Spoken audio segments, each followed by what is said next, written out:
Vous êtes à l'écoute de l'émission Présence protestante. Au micro Georges Quenon, bonsoir à chacune et à chacun.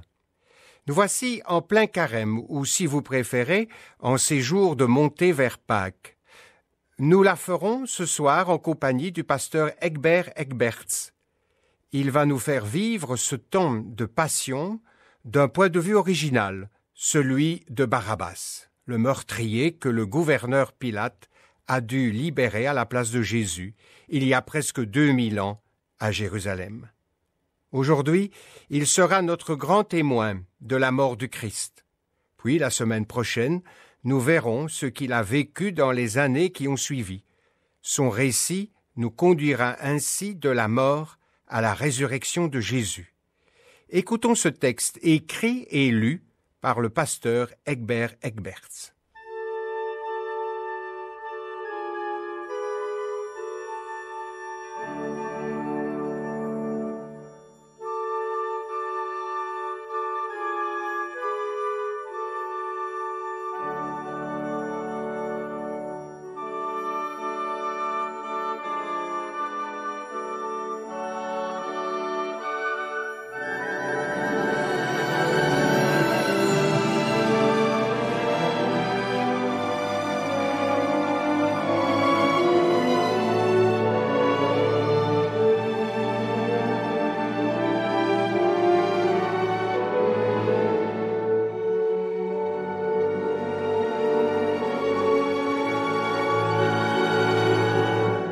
J'aimerais vous raconter, à ma façon, l'histoire de Barabbas.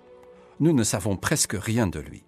Ce que je raconte ici n'est donc qu'une des histoires possibles de sa vie, telle qu'il aurait pu la raconter lui-même. Je n'avais jamais été aussi populaire de toute ma vie. Du fond de ma cellule dans la forteresse de l'Antonia à Jérusalem, je les entendais scander mon nom. « Barabbas! Barabbas !» J'étais trop loin pour entendre tout ce qui se passait. Mais quelque chose se passait, c'est sûr. J'étais là depuis environ 3 semaines. On avait été pris, Tobias et moi, après une dispute violente dans une auberge. On était des voleurs depuis toujours, mais là, les choses ont dégénéré. Des gens nous ont reconnus et une émeute a commencé. Moi, j'ai pris mon poignard pour me défendre. J'ai descendu le type qui me tenait, juste au moment où une patrouille romaine entrait. Le reste se devine. Les Romains nous ont mis aux arrêts, et sur le témoignage de ceux qui étaient présents à l'auberge, on a été condamnés à être crucifiés, Tobias, moi et un certain Jacob que je ne connaissais pas. J'avais déjà vu une crucifixion, quand Pilate en avait fait crucifier 3000 d'un coup. C'était affreux. Il y en a qui ont vécu 3 jours avant de mourir. J'entends encore leurs hurlements. Et j'allais mourir comme ça? J'étais mort de trouille, même si je ne le montrais pas aux autres. Moi, Barabbas, mourir crucifié? Enfin, ça n'a étonné personne qui me connaissait tant soit peu. Ma mère était prostituée dans un des bas quartiers de Jérusalem. Je n'ai jamais connu mon père, que veux-tu? J'étais loin d'être le seul dans ce cas. C'est ma mère qui m'a appelé Barabbas. Une blague du milieu. Fils du père, ça veut dire. Quel père? Faut pas demander. Peut-être même un Romain, ou un pharisien, va savoir. Ma mère est morte quand j'avais 10 ans, mais je n'ai guère de souvenirs d'elle. J'ai grandi dans la rue, et j'ai survécu à mon enfance. J'ai connu Tobias depuis tout petit. Son père avait été exécuté pour sédition, et sa mère est morte de chagrin. On était devenus inséparables, et c'est sans doute notre amitié qui nous a permis de survivre jusque-là. Et nous voilà encore ensemble dans l'Antonia, ce matin de notre mort, au moins. On n'allait pas traîner des jours sur la croix. Demain, c'était la Pâque, et on ne laisserait pas des gens à demi-mort sur une croix pendant les fêtes. On nous achèvera avant le sabbat. Du moins, c'est ce qu'on pensait. C'était toujours ça de prix. Mais la journée allait être exécrable, la plus difficile de notre vie. Mes nuits étaient remplies de cauchemars, où je me voyais étendu sur une croix, juste au moment où un Romain allait m'enfoncer un gros clou à travers le poignet. Je me réveillais en sueur. J'ai dû pleurer de rage et de peur. Et voilà que j'entends du monde hurler mon nom. Pour une surprise, c'en était une. Je devais pas être populaire à Jérusalem avec mon palmarès. Mais c'est pas des cris de colère que je crois entendre. À peine un quart d'heure après, j'entends du bruit dans les couloirs.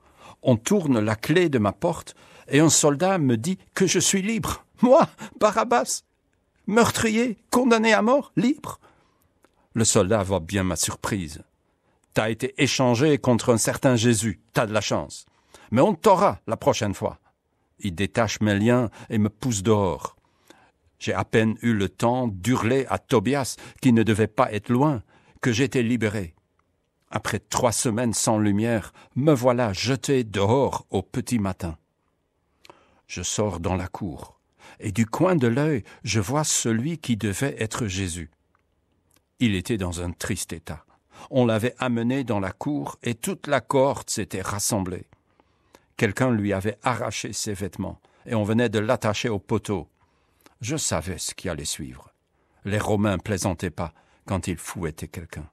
J'ai connu quelqu'un qui a laissé sa peau, le pauvre. Je le plaignais. Il avait pris ma place. J'étais libre et il allait mourir. La terreur de la mort commençait à quitter mon corps. Le soleil bientôt me réchaufferait. Et tout ça parce qu'on le haïssait encore plus que moi. Mais je n'avais pas le temps de m'arrêter. Brutalement et sans ménagement, j'étais éjecté de la forteresse. Il y avait foule. Tout devant se tenaient les chefs du peuple, dans leurs beaux vêtements. Derrière eux, le peuple de Jérusalem. La place était remplie. « Barabbas, c'est Barabbas !» Mais j'ai vite compris qu'on ne m'aimait pas pour autant. C'est qu'il devrait vraiment en avoir contre ce Jésus. On me fait de la place et je traverse la foule. Il y en a même qui m'ont craché dessus. Non, on aurait bien aimé me voir pendu sur une croix. Je suis allé chez Myriam. Tobias et moi, on avait toujours eu bon accueil chez elle. J'ai mangé un morceau et elle m'a raconté ce qui s'était passé ces derniers jours. Comment ce Jésus a vidangé le temple de ses marchands. Ah, j'aurais aimé être là. Quel spectacle ça a dû être. Toute la ville parlait de lui. Était-il le Messie tant attendu? Lui, le Messie? L'homme piteux que je venais de voir dans la cour de l'Antonia? J'avais difficile à croire qu'on s'en posait même la question. Mais les chefs du peuple voulaient sa peau. Et cette nuit, ils ont frappé, et je connaissais le reste. Pilate avait proposé un choix, voulant libérer Jésus, mais il avait mal calculé la haine des Juifs. Et c'est moi qui me trouvais dehors. Et Tobias? Sa question m'a réveillé. Tobias, mon ami, qui allait se faire crucifier ce matin. Je ne pouvais pas rester là. Je devais aller là-bas. Faire comprendre à Tobias que j'étais là, qu'il n'était pas seul. Je suis donc reparti, et j'ai traversé la ville en direction du Golgotha, un lieu lugubre, en forme de crâne. Ce fut l'endroit préféré des Romains pour crucifier des gens quand il n'y en avait pas de trop. Il faisait beau, mais la joie m'avait quitté. Mon ami allait mourir. Et Jésus, qui avait eu ma place, pas de chance pour lui. Au moins lui donner un peu de soutien moral. Quand je suis arrivé au Golgotha, ils étaient déjà arrivés. Il y avait foule. Il n'y a pas à dire que ça attire du monde, une exécution. On ne pouvait pas s'approcher trop près, du moins au début. Il fallait d'abord... C'était mon cauchemar de la nuit. Tobias était bien là. Il faisait pitié à voir. Mais il tenait bon. Jusqu'à ce que le premier clou était planté dans ses chairs. Il hurlait, de douleur, de rage. Les larmes me venaient aux yeux. Je devais être le seul à pleurnicher. Qui pleurerait pour un criminel? Pauvre Tobias. La douleur devait être atroce. À côté de lui, on faisait de même avec Jésus. Il était affreux à voir. Du sang partout. Il n'y était pas allé de main morte pour le fouetter. Il lui avait aussi enfoncé une couronne d'épines dans le crâne. Ça coulait de partout. J'entends encore le bruit du marteau. Mais il ne hurlait pas. Aucun signe de colère. Mais il souffrait, oh oui. Jacob était de l'autre côté. Il criait comme un cochon. S'il avait pu, il se serait tordu de douleur. C'était moche à voir. Alors ils ont dressé les croix. Chaque croix portait un écriteau. Plus tard, quand j'ai pu m'approcher, j'ai demandé à quelqu'un de me lire. « Pour Tobias, ils avaient tout simplement mis Tobias, meurtrier. C'était même pas vrai. C'est pas lui qui avait tué l'autre, mais moi. Pour Jacob, c'était Jacob, zélote, terroriste quoi. Et Jésus, me direz-vous, une vraie surprise. Jésus, le roi des Juifs. Comme je vous le dis, c'était quand même bizarre. D'ailleurs, tout était étrange ce jour-là, à commencer avec ma libération soudaine. Habituellement, lors d'une crucifixion, les gens disent pas grand-chose. Les victimes sont pratiquement toujours des Juifs, vous voyez. On est plutôt de leur côté, mais pas avec Jésus. Ça vociférait de partout. On se moquait de lui. On brandissait le poing. Après 1 heure environ, j'ai pu m'approcher, suffisamment près pour entendre et pour observer. Personne ne me prêtait attention, même pas Tobias. Le pauvre, il allait mal.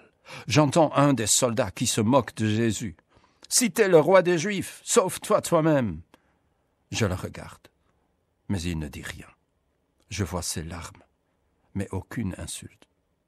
Alors c'est l'autre, Jacob, qui sort péniblement quelques mots. Ça le faisait souffrir de parler, on le voyait bien. « N'es-tu pas le Messie ? Alors, sauve-toi toi-même, et nous avec !» J'étais pas mal d'accord avec lui. S'il faisait ça, il mettrait une bonne raclée aux Romains et aux chefs du peuple par la même occasion. Et s'il ne le faisait pas, c'est qu'il était un imposteur, même s'il m'avait sauvé d'une mort atroce. C'est la voix rauque de Tobias qui m'a fait sursauter. Mon Tobias qui se mourait. Il a dû se les arracher, ces mots. On parle pas facilement sur une croix romaine. T'as pas honte? Tu meurs et tu te moques de Dieu? Nous, on est coupables, lui pas. Il n'a rien fait de mal. Je n'en revenais pas. Mais il n'avait pas encore fini. Je le voyais se tourner difficilement vers Jésus. Jésus, pense à moi quand tu viens régner. Jésus le regardait. Je n'ai plus jamais oublié sa réponse. Vraiment, je te l'assure, aujourd'hui même, tu seras avec moi dans le paradis. Comme je vous le dis, mon Tobias croyait que Jésus était le Messie. Et manifestement, Jésus le croyait tout autant. Et il était en train de mourir sur une croix romaine. Ça n'avait aucun sens. Je n'y comprenais plus rien. J'étais complètement largué. Je me suis éloigné un peu pour me cacher dans la foule. Ma tête éclatait. Avais-je été sauvé par le Messie? Mais ça ne tenait pas debout. Le Messie ne mourrait pas, et encore moins comme ça. Vers midi, nouveau choc. Le soleil se cacha. On était plongé dans le noir. On voyait encore, mais à peine. Un silence lugubre se fit, et bientôt les gens commencèrent à partir. Une bonne demi-heure plus tard, il ne restait plus grand monde. Quelques chefs du peuple, quelques curieux, quelques proches de Jésus, et les Romains, bien sûr, sur leur garde. Cela a duré quelques heures. J'ai vu les lèvres de Jésus bouger.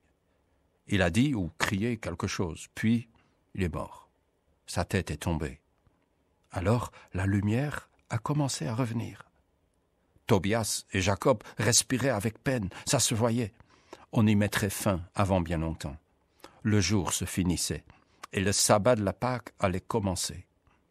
Les soldats se bougeaient. C'était moche. Mon pauvre Tobias. Il lui brisait les jambes, à lui et à Jacob. À Jésus, ils enfonçaient une lance, pour voir s'il était bien mort, sans doute.